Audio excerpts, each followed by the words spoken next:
cerrar esta jornada de hoy jueves en la mañana, tenemos un invitado muy especial, un hermano argentino, Juan Manuel Pineda, quien va a dictarnos una conferencia sobre las bibliotecas digitales para democratizar el conocimiento en pandemia y pospandemia. Juan Manuel Pineda es licenciado en Bibliotecología y Documentación por la Universidad Nacional de Córdoba, Argentina. Es magíster en Información Digital con especialización en Documentación Digital por la Universidad de Pompeu Fabra de Barcelona. Fue el coordinador de la red de bibliotecas virtuales de educación superior del Ministerio de Educación de la provincia de Córdoba. Esta red, que fue muy importante, está funcionando desde el año 2010 y tiene por finalidad compartir recursos, mejorar servicios y productos de las bibliotecas, reposicionar y jerarquizar el rol de los bibliotecarios educativos que pertenecen a dicha red. Juan Manuel, en nombre del comité organizador y de la Universidad del Valle, muchas gracias por aceptar nuestra invitación. Estamos muy contentos de que nos acompañes nuevamente y bueno, esperemos que algún día en la presencialidad puedas venir a nuestro país también y compartir desde acá. Un abrazo, te cedo la palabra para que desarrolles tu conferencia.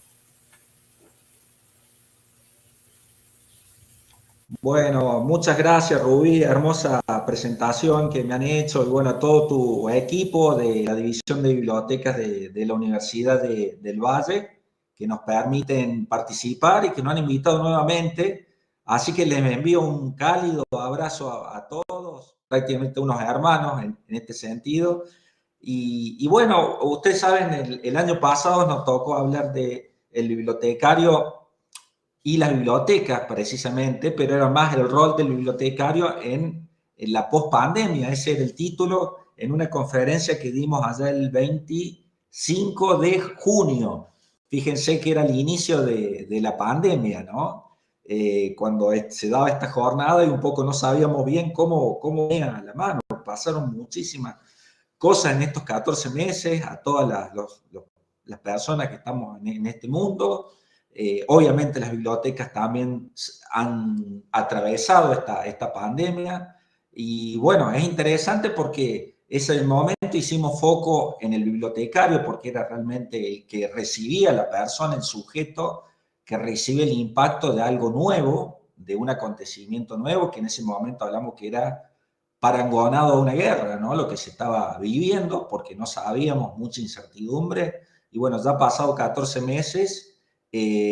Podemos seguir hablando y ahora quiero enfocarme en esta charla en las bibliotecas, siempre teniendo en cuenta que son los bibliotecarios, los usuarios que dan vida a estas bibliotecas. Así que trataremos de presentar las bibliotecas digitales tan importantes hoy que han adquirido un protagonismo sin lugar a dudas. Todo lo digital que dijimos el año pasado, el mundo digital adquirió un protagonismo tremendo por la necesidad de utilizar estos recursos y generar nuevos servicios digitales, virtuales, en un mundo donde la virtualidad reinó y reina y llegó para quedarse todas estas tecnologías. Así que es importante que todos los bibliotecarios adquiramos nuevas competencias y nuevas habilidades en este mundo de pandemia. Ponemos pandemia y pospandemia porque todavía no se ha finalizado la pandemia. Justamente Fauci, ayer decía el gran virólogo y médico en Estados Unidos, que se hablaba de una finalización hipotética en el 2023, 2020, finalizando este momento de pandemia. Bueno, acá quiero ponerle, me pareció muy interesante estos dibujos animados que comenzaron en el año 1962, unos dibujos animados que fueron proféticos. Uno dice por ahí los Simpsons, los famosos, la familia Simpson, y los creadores de esos dibujos que largan a veces cuestiones que se adelantan al futuro, ¿no? Y profetizan. El futuro y los supersónicos, fíjense, eran unos grandes visionarios, ¿no? La famosa telemedicina, ya que en esa época esa familia estadounidense, fíjense ustedes, el tema de la familia media de Estados Unidos en un desarrollo que vivía en la época de posguerra, Estados Unidos y también algunos países latinoamericanos, ¿por qué no? Vivían una vida normal, pero con nuevas tecnologías y nuevos gadgets, que actualmente en la pandemia casi todo esto se comenzó a utilizar, ¿no? Así que fue increíble, fíjense, la telemedicina, el teletrabajo, fíjense las pantallas chatas, ¿no? Cuando en ese momento habían los famosos tubos catódicos, esos tubos enormes de televisores, y los creadores, los supersónicos, comienzan a hablar de la pantalla.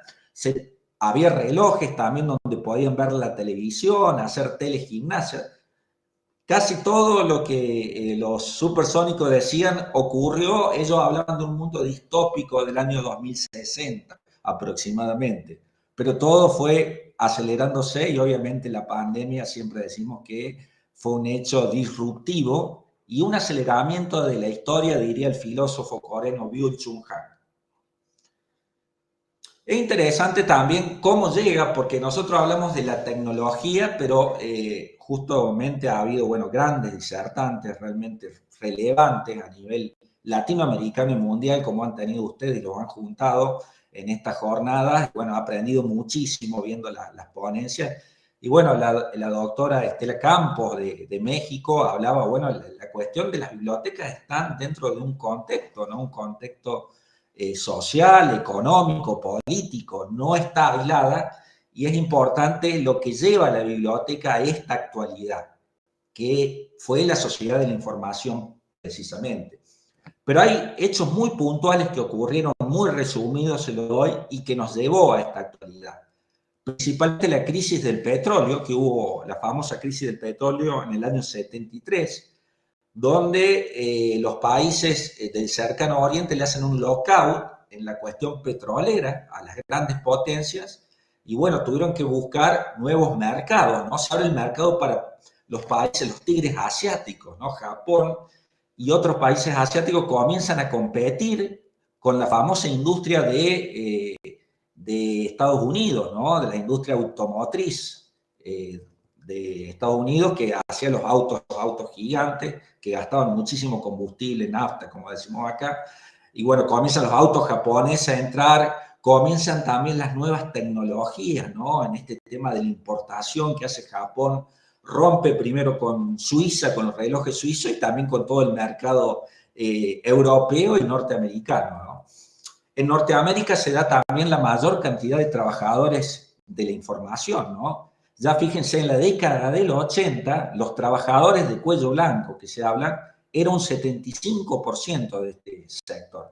Fíjense cómo la información comienza a ser, como decimos, algo central y la materia prima ya no es la fábrica, la industria, sino es precisamente las personas y los individuos que trabajaban con la información, y la información comienza a ser vital. Obviamente la educación, la bibliotecología entra dentro de este sector. ¿Qué ocurre también en los 90? Avanzando en el tiempo, en la década del 90 comienza a crecer los servicios. Entramos en una crisis a nivel mundial también, con distintas crisis, por ejemplo, el efecto tequila a mediados en México. Acá en Argentina comienza también una cuestión del neoliberalismo a entrar de lleno y comienzan a cerrar todas estas fábricas, industrias que Argentina había, digamos, estado en los 50, 60 como un motor de desarrollo, ¿no? Y comenzamos a entrar en lo que es la sociedad de la información y a lo que es hoy la sociedad 4.0 a través de toda esta incorporación de la microelectrónica, esta miniaturización del electrónico en sí, ¿no? A través de los chips. Esto es, comienzan los japoneses, digamos, y las computadoras también comienzan, fíjense, en la década del 50, las primeras computadoras eran a válvula, pero prontamente los circuitos integrados entran de lleno y ahí comienza el achicamiento, lo que permite en esta miniaturización, en espacios más reducidos, trabajar y procesar mucho más información, ¿no?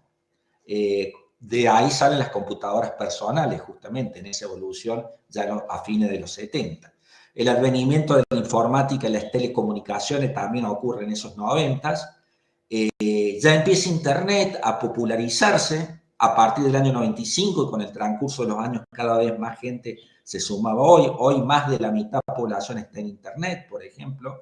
Gobiernos electrónicos, los distintos trámites que venimos haciendo y trabajando, los procesos masivos de digitalización a gran escala de las entidades gubernamentales, empresas y otros bancos, organizaciones. Justamente Lourdes hablabas de las redes sociales, y hubo también un ponente hablando justamente, comienzan a trabajar allá en el año 2000, a atravesar toda nuestra vida las redes sociales, a partir del 2000 y con un Internet que se denomina Internet 2.0, la telefonía móvil y los dispositivos electrónicos de todo tipo, ¿no? Acá entra y ya entramos en esta sociedad 4.0.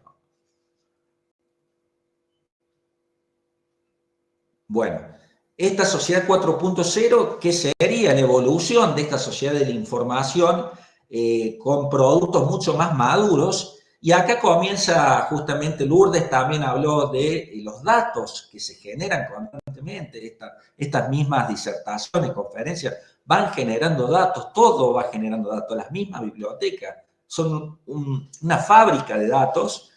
Y comienza todo este tema de la Internet de las cosas, ¿no? Todo dispositivo que esté conectado a la gran red va generando datos, ¿no? La Big Data o macrodatos, también la grandes cantidades y volúmenes de datos, que obviamente hay que tener software y personas analistas de datos que permite ver y permite analizar, porque si no, no tiene sentido tener grandes volúmenes de datos, no podemos parametrizar esos datos y ver tendencias.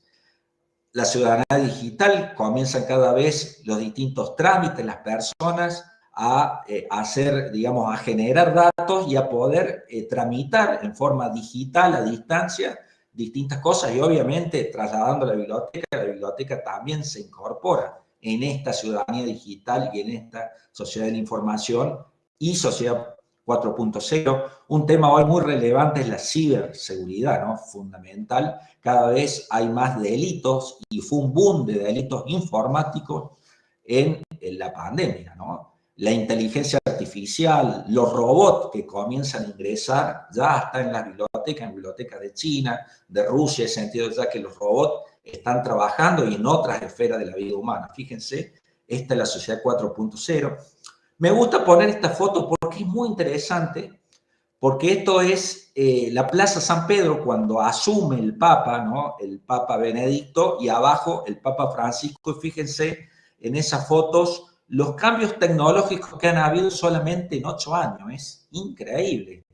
Fíjense en el 2013 ya comienzan los dispositivos estos tecnológicos, como smartphone, otros dispositivos, y comienzan ahí las personas que estaban en ese acontecimiento tan importante para la humanidad en Occidente, como es la asunción de un papa, comienzan a retratar el momento y muchos quizás lo comienzan a compartir en redes sociales. Así que sin lugar a dudas, estos cambios solo hubo en muy poquito tiempo. En esta revolución de esta sociedad 3.0 a la 4.0, esa foto es la que mejor retrata que he encontrado esta evolución tecnológica que ocurrió sin darnos cuenta, ¿no? Acá ponemos en un gráfico esta revolución de la revolución industrial. La revolución industrial comienza, algunos hablan de 1765 con la primera máquina a vapor. La revolución francesa ocurre también hechos sociales muy que marcaron hito en la historia de la humanidad, pero la máquina de vapor y después los trenes, comienza todo un cambio muy grande desde la revolución agrícola, de miles de años, y en poco tiempo comienza. Después la industria 2.0, que vendría a ser con el tema de la electricidad y posteriormente con el tema de las fábricas, los modelos de Taylor, la división del trabajo, ¿no? Esa industria que quizás los que tenemos algunos años más la hemos conocido. Para esa industria no data de 1890 en los países desarrollados, 1880 hablan algunos. En los países como los nuestros ocurrió en el siglo XX ya entrado. Después la industria 3.0, que es la industria de los sistemas automatizados, como hablamos de la sociedad de la información, donde las máquinas ya conectadas con las computadoras, y ahora estamos hablando de esta famosa industria 4.0 de los sistemas ciberfísicos, que ya todas las maquinarias, la tecnología está conectada a Internet, generando muchísimos datos y generando procesos automatizados que cada vez van evolucionando, ¿no? Esta industria 4.0 es comienza en el año 2011, según algunos teóricos, en Alemania, en esa famosa industria alemana, que es un tren, digamos, a nivel de producción Alemania en todo lo que es Europa, ¿no? Fíjense que esos cambios se van dando cada vez más acelerados. Es increíble, porque data el primero de 1760, el primer cambio. La 3.0 es 1970, hablan algunos, y ya la 4.0 ocurre 40 años después. Así que la 5.0 es probablemente que se acelere aún más. Por eso hablé recién de la aceleración de la historia que habla Byung-Chul Han.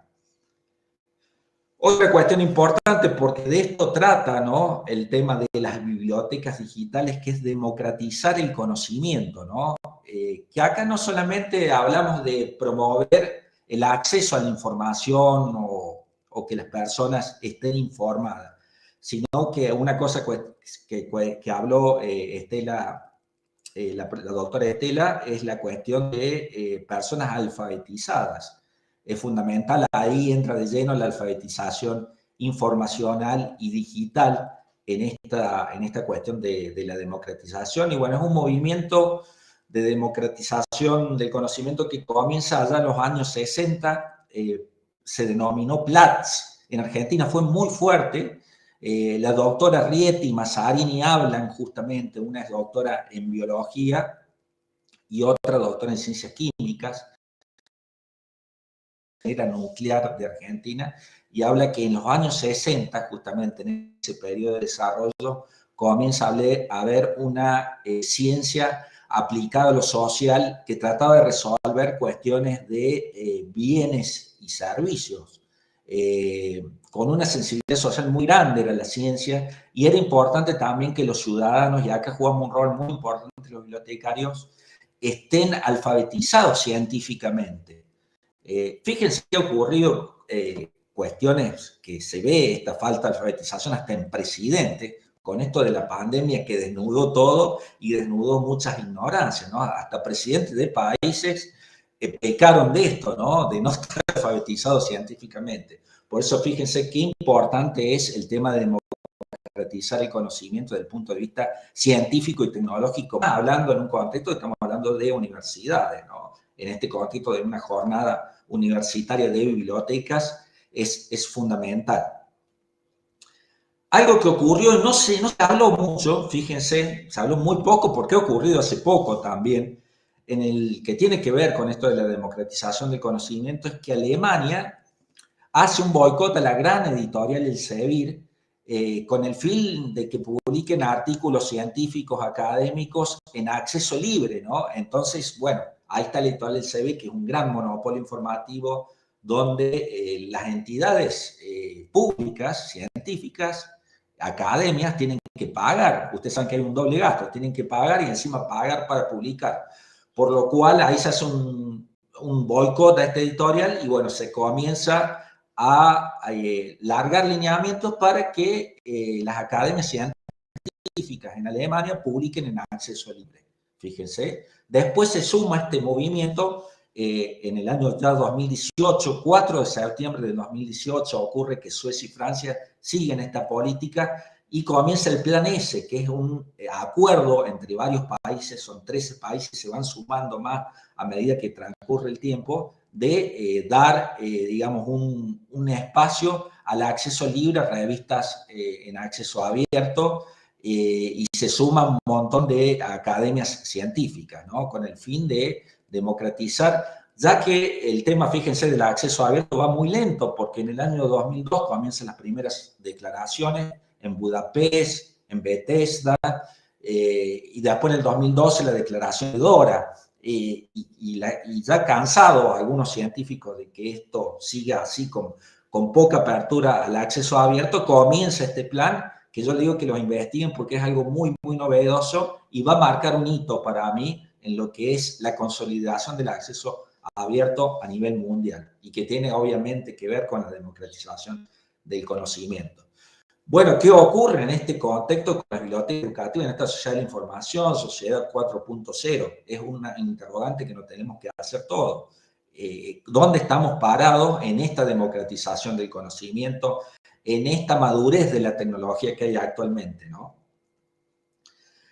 Obviamente las bibliotecas no fueron ajenas a estos cambios tecnológicos, principalmente acaecidos a principios del siglo, a fin del siglo XX y principios del siglo XXI. Pasamos de una biblioteca informatizada, en muchos casos, a una biblioteca digital, ¿no? Con estas nuevas tecnologías.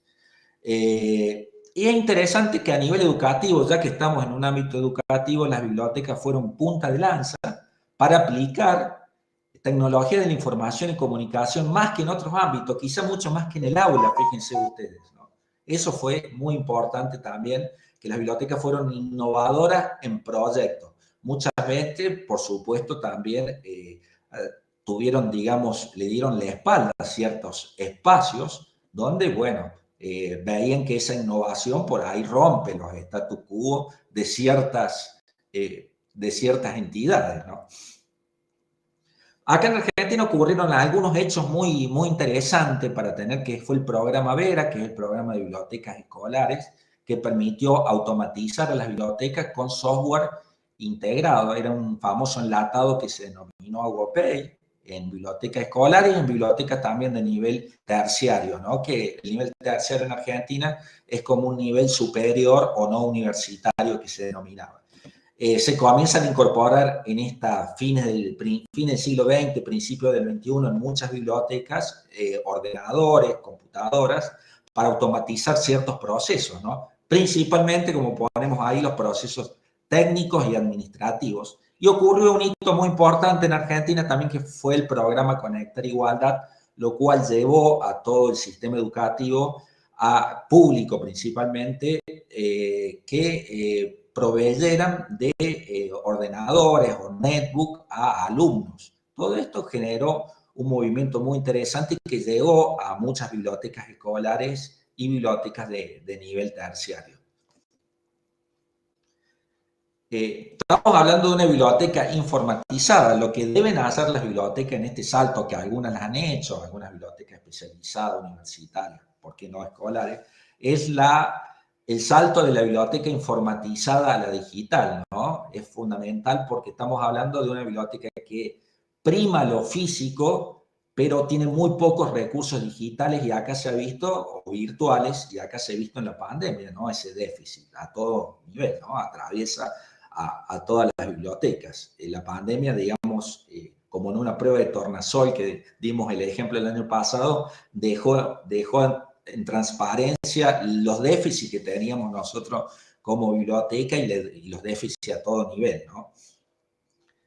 Por eso hablamos del salto de dar un salto de una incorporación de una informática digital, que ya entra de lleno la digitalización, en el caso de que los archivos no sean digitales, o ya trabajar con los archivos digitales que nacen digitales. Por eso es un proceso continuo de digitalización de la sociedad, ¿no? Que está habiendo constantemente, esto pasar de lo analógico a lo digital.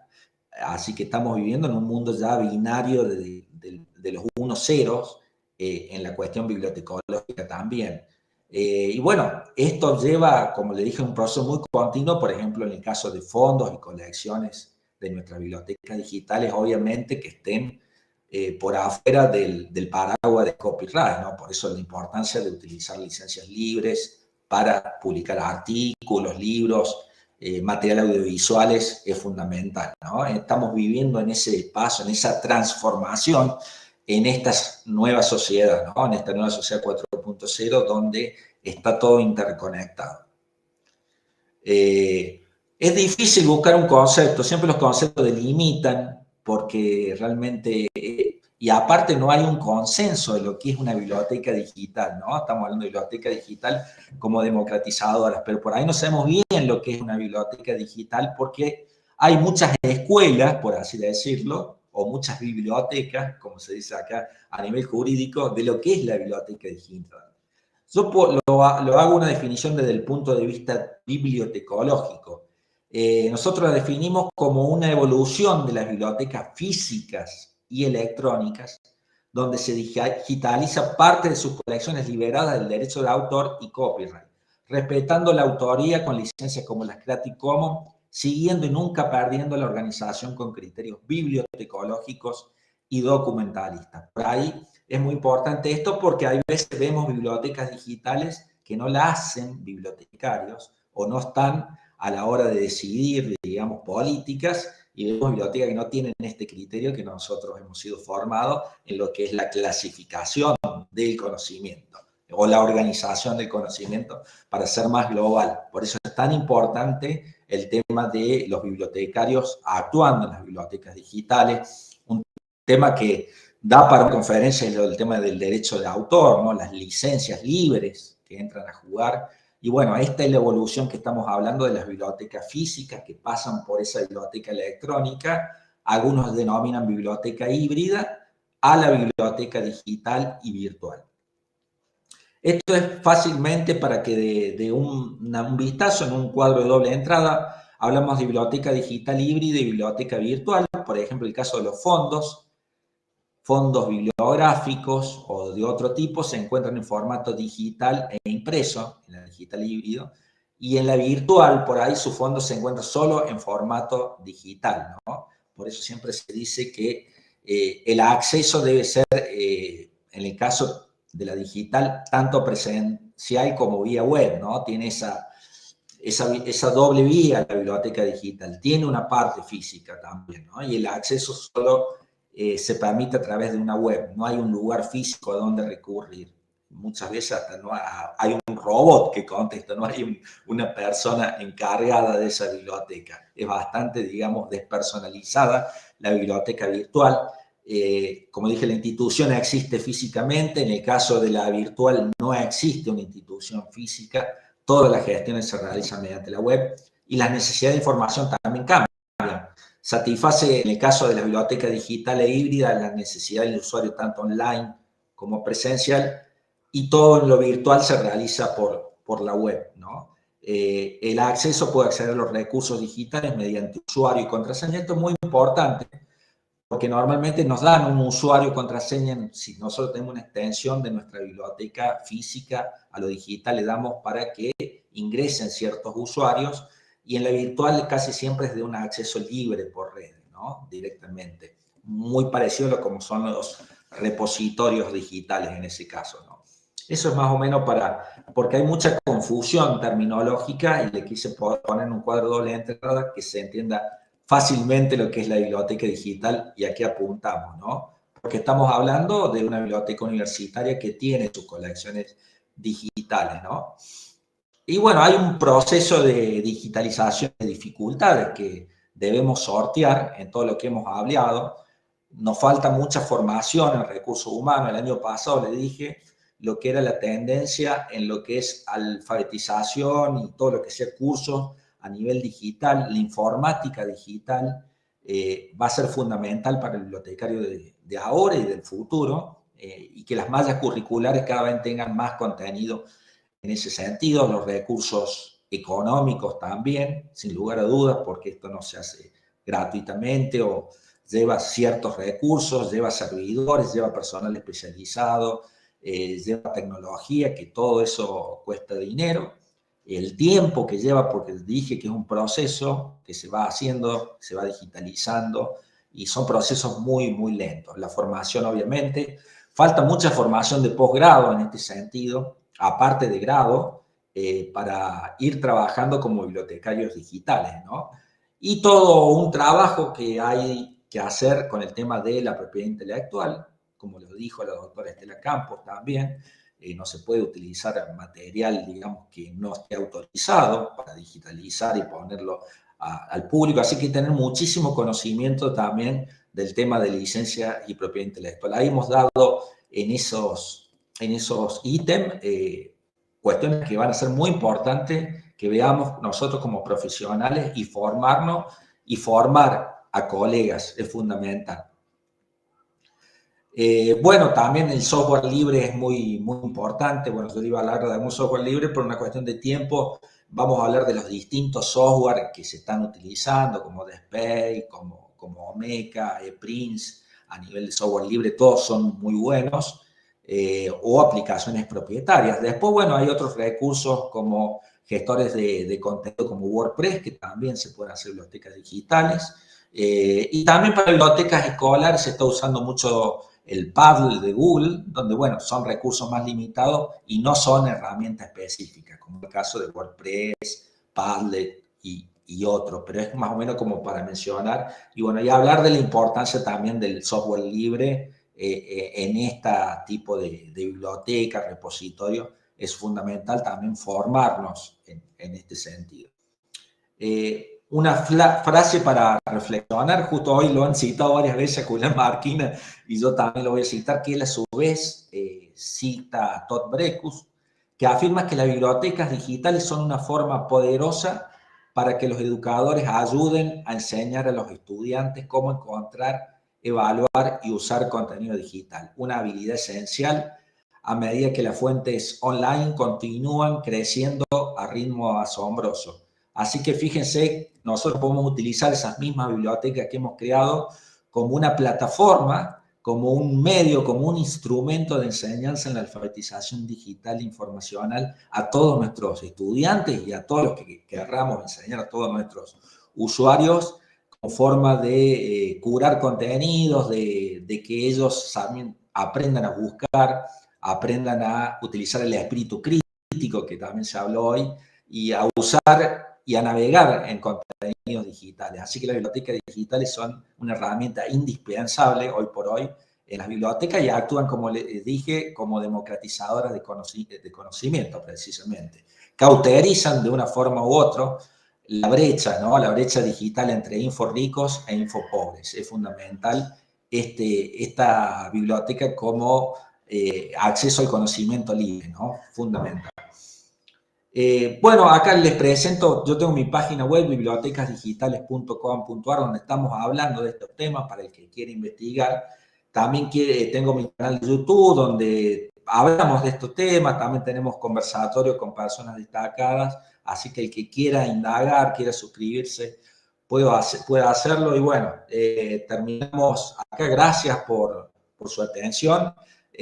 Así que ha sido honrado en otra vez que me hayan invitado. Y bueno, espero que es un humilde aporte acá desde Córdoba, Argentina, a la causa de esta genial, digamos, jornadas que realmente nos ilustran muchísimo y aprendemos de destacados profesionales. Así que los sigo alentando al equipo de División de Biblioteca de la Universidad del Valle que sigan haciendo este evento, que es una necesidad ineludible en la formación continua de todos los bibliotecarios. Muchas gracias.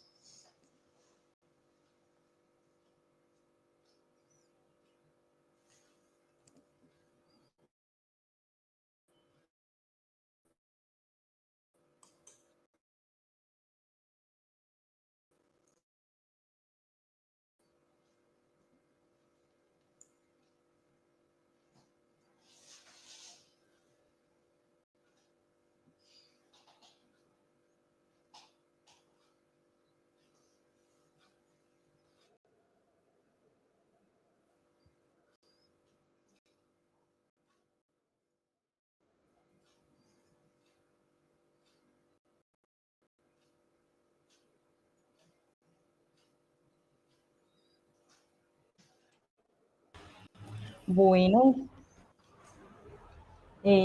profesor Juan Manuel, agradecemos muchísimo esta valiosa intervención. En este momento vamos a abrir el espacio para preguntas. Entonces, bueno, está abierto también para que el público pueda hacer las preguntas que deseen realizar a partir pues, de la intervención del profe Juan.